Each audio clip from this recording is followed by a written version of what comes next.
रूस ने इजरायल को दिखाया आईना, बोला ईरान पर दबाव की बात झूठी, प्रोपेगेंडा बंद करो। यहूदी देश को बड़ा झटका। और साथ में आपको बताएंगे ईरान के राष्ट्रपति इजरायली हमले में हुए थे घायल। मीटिंग के दौरान इजरायली सेना ने 6 मिसाइलें दागी। फिर आगे क्या हुआ था सब कुछ बताएंगे। और साथ में आपको बताएंगे इटली से एक और जहाज गाजा के लिए रवाना, 2 फ्रांसीसी सांसद भी शामिल। क्या फिर जहाज को रोकेंगे इजरायली सेना?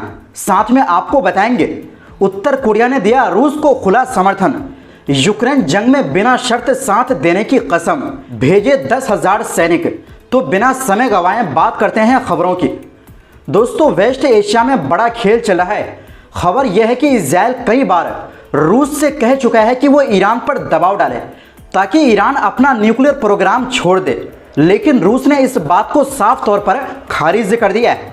एक रूसी सूत्र ने अल मायादीन चैनल को बताया कि मॉस्को और तेल अवीव यानी इजरायल के बीच इस मुद्दे पर कोई बातचीत नहीं हो रही है।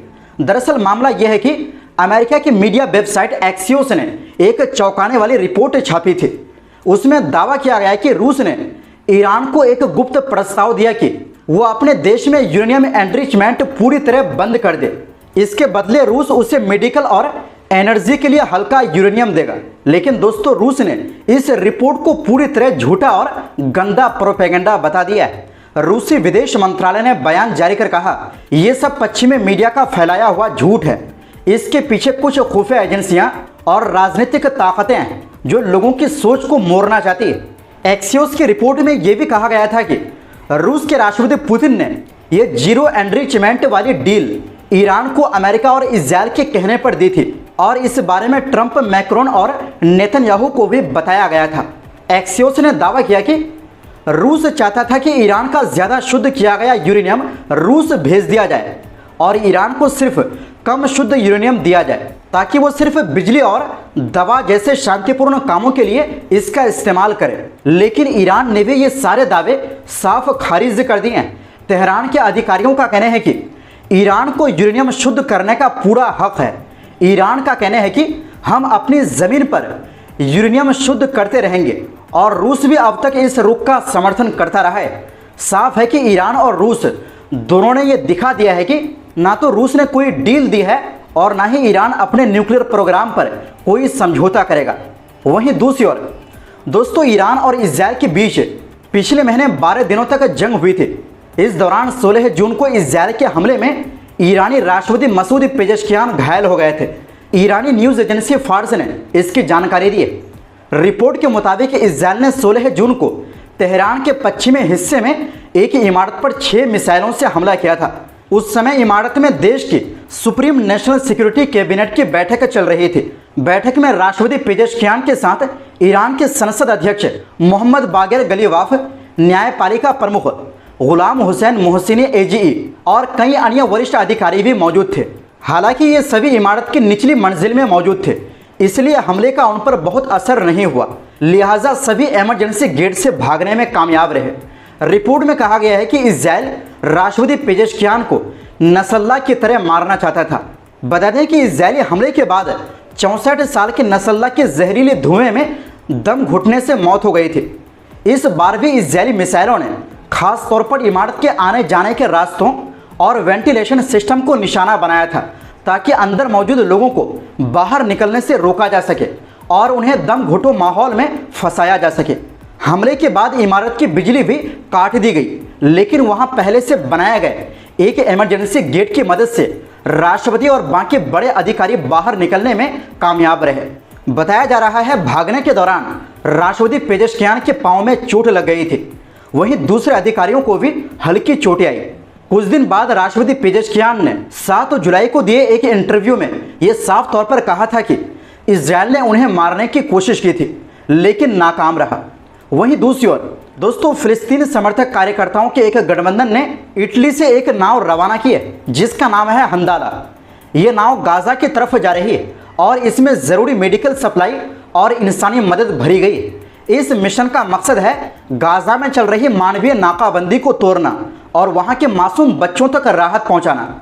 इस नाव की खास बात यह है कि अब इसमें फ्रांस की संसद की 2 महिला सदस्य भी शामिल हो रही है, गैब्रियल कथाला और एम्मा फोरो जो फ्रांस की वामपंथी पार्टी फ्रांस अनबाउंड से है। गैब्रियल कथाला ने कहा, यह मिशन गाजा के बच्चों के लिए है। हम चाहते हैं कि गर्मी की इस खामोशी में जो नरसंहार हो रहा है उस पर दुनिया की नजर आए। वो 18 जुलाई को गाल्लीपोली इटली से इस नाव पर सवार होंगी।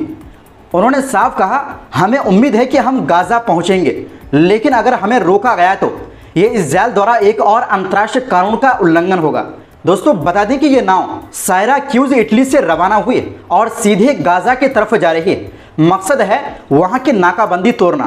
दोस्तों आज से कुछ दिन पहले भी इसी तरह एक नाव इटली से गाजा पहुंच रही थी, लेकिन उससे पहले ही इजरायली सेना उन सभी को किडनैप कर लिया था। अब देखना यह है कि इसके साथ क्या होता है।